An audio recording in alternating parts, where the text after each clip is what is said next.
They thought they could tear down my dream cabin. They never expected my family to bring the full force of the law down on them. This is the story of how an HOA picked the wrong house to mess with. Welcome, everyone. Before we dive into this epic story, I want to know, where are you watching from? Drop your city or country in the comments below, and let's see how far this story travels. Now, grab some popcorn, because this one's going to get intense. James Carter had worked tirelessly for years, building a life that he was proud of. A modest but comfortable home, a stable job, and a family he adored. But the one dream he cherished above all others was his lake cabin. After saving every penny he could for more than a decade, he finally bought the perfect plot of land near a serene lake in a small, peaceful town. It was the perfect getaway, a place where he could escape the stresses of his daily life and reconnect with nature. The cabin itself was simple, built with his own hands and the help of a few close friends. A cozy retreat surrounded by towering pines and the gentle sound of the lake's ripples.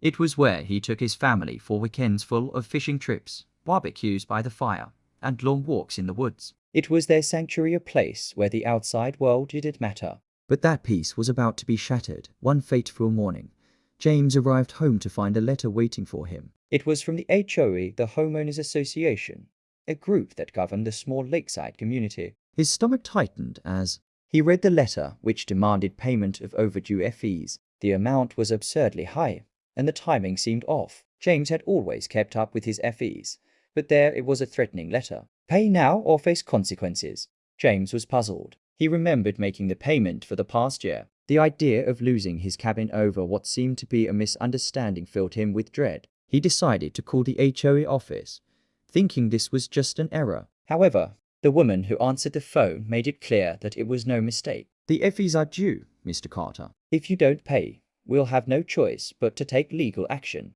Your cabin could be demolished if you don't comply, she said coldly, stunned.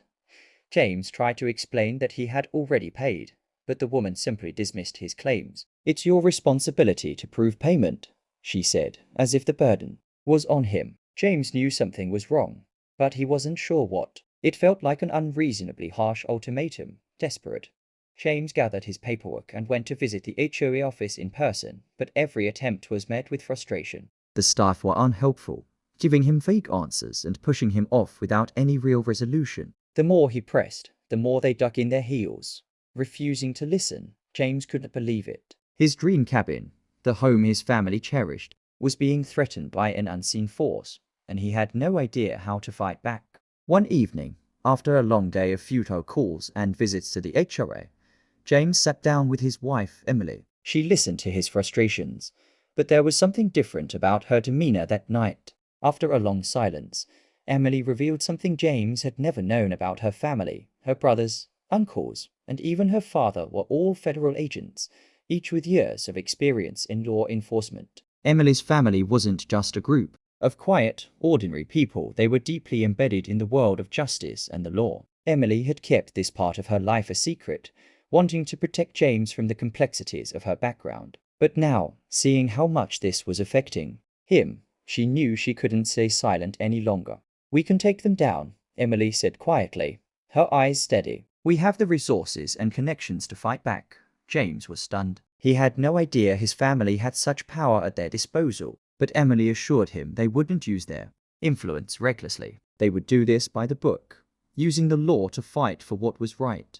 Emily's family immediately sprang into action. Emily's brother, Agent Max, a sharp-minded investigator, began digging into the HOA's financial records. They quickly discovered that the HOA had been mishandling funds for years, charging unfair fees, and using their power to intimidate homeowners who didn't fall in line. Max uncovered evidence that the HOA had no legal right to demand the amount they were charging James and other homeowners, and it became clear they were abusing their power. Meanwhile, Emily and her father, Agent Dan, who had connections in federal law enforcement, reached out to colleagues to assist in building a case against the HOA. They found a disturbing pattern. Homeowners in the community were being targeted for arbitrary reasons, with the HOA seemingly picking and choosing who to harass for money. They even discovered that the HOA had illegally demolished a few homes in the past for trivial reasons.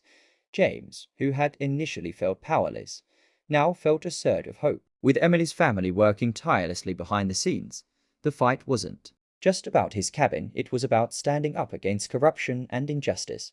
The HOA, sensing that their grip on power was slipping, decided to escalate their tactics. One morning, without warning, James received a call from a neighbor. The HOA had sent demolition crews to tear down his cabin. They claimed that James had violated their rules by not paying his dues, and they were carrying out the destruction immediately. James rushed to the cabin, his heart pounding with panic. When he arrived, he saw the destruction, his beloved cabin being torn apart, piece by piece. He stood frozen, unable to believe his eyes. His sanctuary, the place where he had spent so many peaceful moments with his family, was being reduced to rubble. But Emily's family had prepared for this moment. They had already contacted their legal contacts, and within hours, a team of federal agents was on the scene. They halted the demolition, citing the illegal actions of the HOA and the pending legal investigation. The battle moved to the courtroom, where Emily's family and their legal team faced off against the HOA. The case quickly became a media sensation, with the corrupt HOA coming under intense scrutiny. The courtroom was packed, and tensions ran high as evidence of the HOA's misconduct was laid bare for all to see.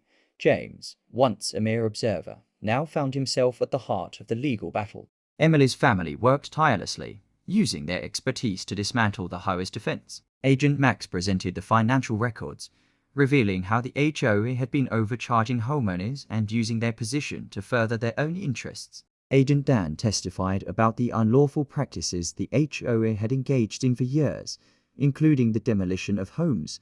The judge listened carefully, and as the days passed, it became clear that the HOA was in serious trouble. The truth was coming to light, and the community rallied behind James, showing their support for him and his family. The final day of the trial arrived, and the judge delivered a resounding verdict. James Carter was awarded full restitution for the destruction of his cabin, and the HOA was found guilty of multiple violations. The HOA was fined heavily, and its leadership was forced to step down. James, his family, and their neighbors celebrated the victory. His cabin, once a symbol of his defeat, was rebuilt stronger, safer, and more beautiful than ever before. But more importantly, James had learned a valuable lesson. Sometimes the greatest strength comes from the support of the people you love. With Emily's family by his side, they had fought for what was right and had won. As James stood by the rebuilt cabin, watching the sunset over the lake, he realized that this victory was more than just about his home. It was about fighting against corruption, protecting the people you care about, and standing up for justice, no matter the odds. And as he hugged his wife and children, he knew one thing for sure: together, they could face anything.